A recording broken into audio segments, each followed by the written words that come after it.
My name is David Carter, and I once had a home, but it was taken from me. Everyone laughed when a homeless man was brought into a billionaire's gala. But seconds after he touched the microphone, the most powerful man in the room stopped smiling. Because the man they mocked was the one person who could destroy everything.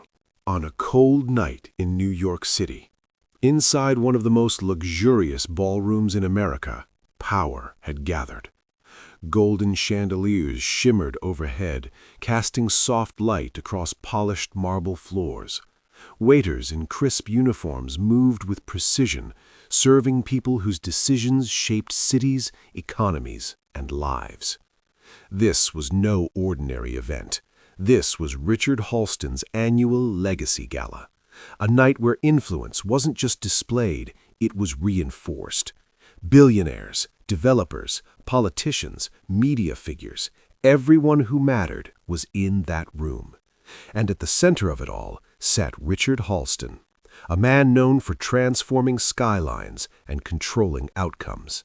He leaned back in his chair, calm, composed, untouchable, watching the room respond to the master of ceremonies. Tonight, the MC announced with polished enthusiasm, we celebrate vision, impact, and the men and women shaping the future of our cities. Applause followed, strong, confident, certain. At a nearby table, a man leaned slightly toward his companion, a faint smile playing on his lips. "You ever notice," he said quietly, "how predictable these nights are?" His name was Daniel Reeves, Richard's operations advisor, a man known for executing difficult decisions without hesitation. His companion chuckled. "That's because success is predictable." Daniel shook his head slightly. "No," he said, "comfort is predictable." He glanced toward the stage, then back at the room, and something in his expression shifted. "You know what this night needs?" he added. "What?" Daniel leaned in just a little. "Something real." Outside the Grand Hotel, the night pulled a different story. Cold air cut through the streets. The glow from inside barely reached the sidewalk a few blocks away, where an older black man sat quietly near a streetlight. His coat was worn, his shoes tired, his beard gray with time, but his eyes sharp, aware, unbroken.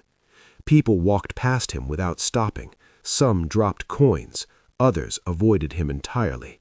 He didn't react, because somewhere within him there was a quiet strength that hadn't been erased by circumstance. Back inside the gala, Daniel had already made a decision. "This is what we'll do," he said to his companion. "We bring someone in from outside." His companion frowned. "Outside, where?" "The street." A pause, then a small laugh. "You're serious?" Daniel nodded. "Let him tell his story," he said. "No filters, no rehearsals." "That's risky." Daniel smiled faintly. "That's why it'll work." Without informing Richard, he signaled to an event assistant. "Find someone outside," he instructed quietly. "Someone who's lived through real struggle. Bring him in." The assistant hesitated. "Sir, are you sure?" Daniel's tone didn't change. "Yes." Minutes later, a side door opened, and the older man stepped inside.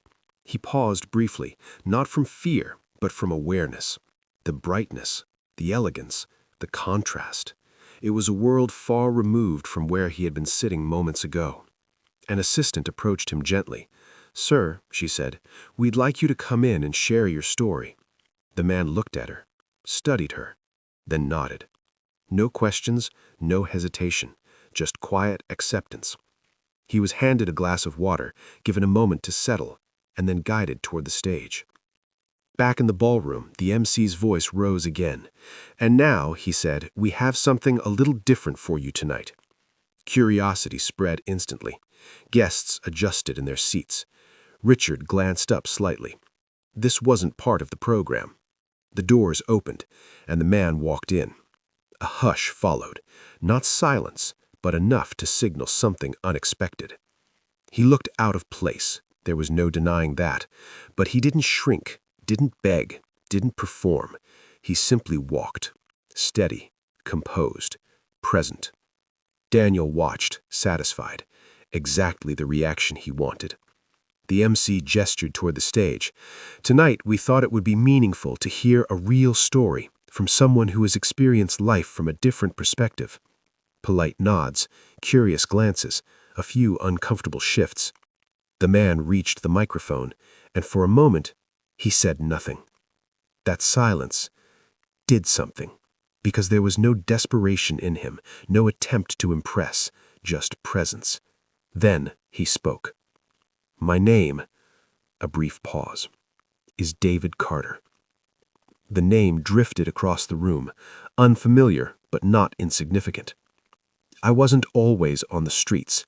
There was a time I had a home. Some guests leaned back, expecting a typical story, but others leaned in, because something about him felt different, grounded, intentional. I lived in a place called Westbrook Heights, he said. A pause. A flicker of recognition moved through the room. David's eyes scanned the audience slowly. Then, for a brief moment, they stopped on Richard Halston, at the head table. The contact was subtle, but meaningful. Then David continued. It was a community, families, neighbors, people who built their lives piece by piece. The room was quieter now, fully engaged. We had something real, he added. A pause. And when he spoke again, his voice carried weight. And the man responsible, he paused. The silence deepened, is closer than you think. The room stilled, completely. Because suddenly, this wasn't just a story anymore. It was something else, something unfolding, something real. And as David lifted his eyes once more, the atmosphere shifted in a way no one had planned, no one had expected, and no one could stop. While we wait for David's big reveal, take a little time to like and share this video to others you think will love to hear his story. Subscribe for more unforgettable stories from Triumph Legends. The silence in the ballroom no longer felt like curiosity. It felt heavy, uncomfortable. The kind of silence that forces people to confront something they would rather ignore. The master of ceremonies stepped forward slowly, his earlier confidence now replaced with caution. Ladies and gentlemen, he said softly, let's allow him to continue. No one objected, because at this point, everyone needed to hear the rest. At the center of the stage, the man they had almost laughed at stood steady, unshaken, unapologetic. My name is David Carter, he repeated. I told you I had a home. His eyes moved across the room. And I told you it was taken. A pause. We didn't just lose buildings, he continued. His voice lowered. We lost lives.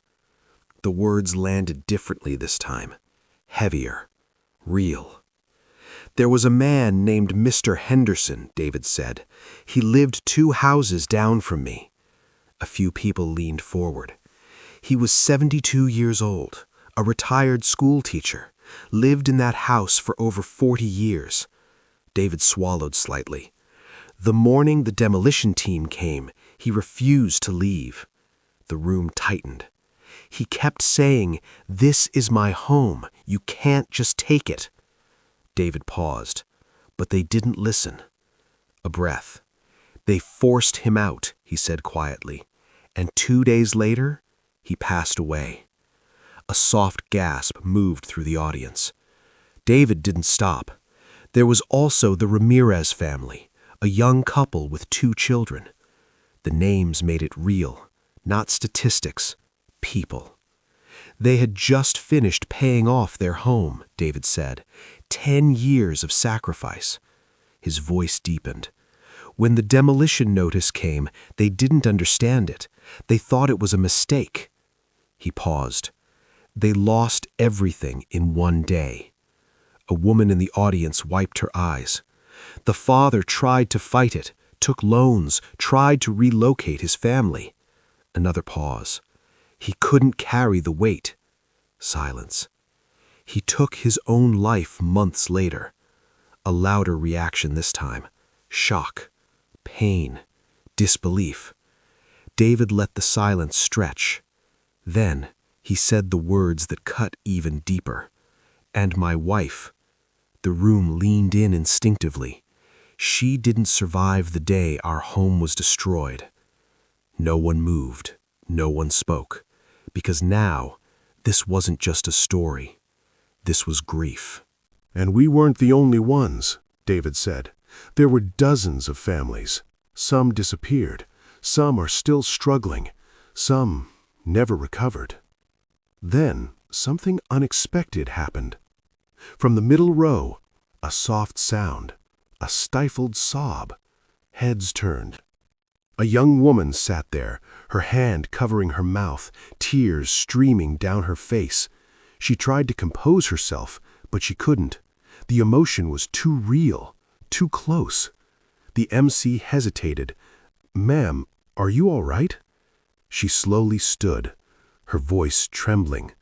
My name is Alicia Grant," she said. The room watched her now. "I grew up in Westbrook Heights." A wave of shock spread instantly. David turned toward her. Recognition flickered in his eyes. "My parents," she continued, struggling to hold herself together, "they owned a small grocery store there." Tears fell freely now. "When everything happened, we lost it. All of it." The room was silent, listening. "My father tried to rebuild," she said, "but nothing worked. The stress, the pressure." Her voice broke. "We lost him first." A hand reached out to support her, but she gently waved it off.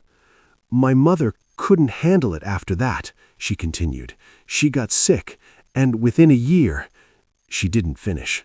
She didn't need to. The room understood. "I was taken in by another family," Alicia said. "They raised me, put me through school." She wiped her tears. "I worked hard, got a job, earned my way into rooms like this one." She looked around the ballroom. Then her eyes settled on Richard Halston. "And all this time," she said quietly, "I never knew the man responsible would be sitting right in front of me." The room erupted into murmurs. Now, this wasn't just David's story. It belonged to others, living, breathing, standing in that very room. At the head table, Richard's composure cracked. "This is absurd," he snapped, standing abruptly. "You're turning this event into a spectacle." "Sit down."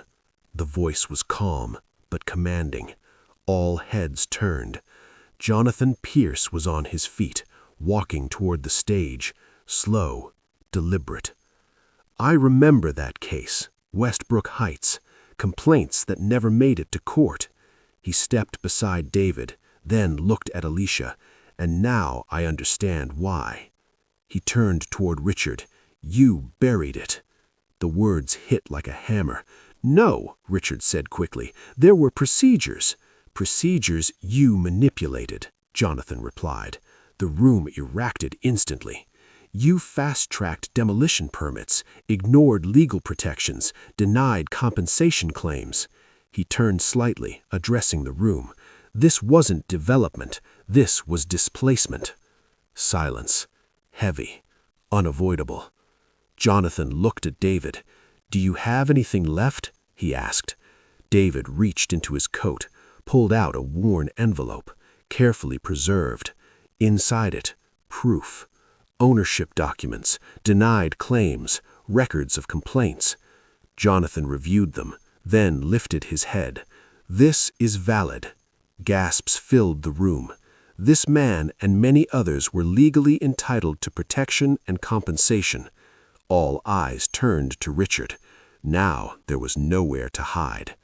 "I will personally reopen this case," Jonathan said, then added, "and ensure every affected family is accounted for." A ripple moved through the crowd. Power was shifting, right there, in real time. Jonathan placed a hand on David's shoulder. You were ignored, but not anymore. David's eyes glistened, not with pain this time, but release. Justice, finally within reach.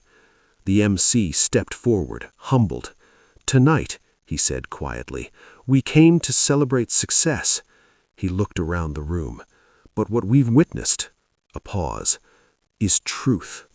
No applause came, because this moment didn't need it.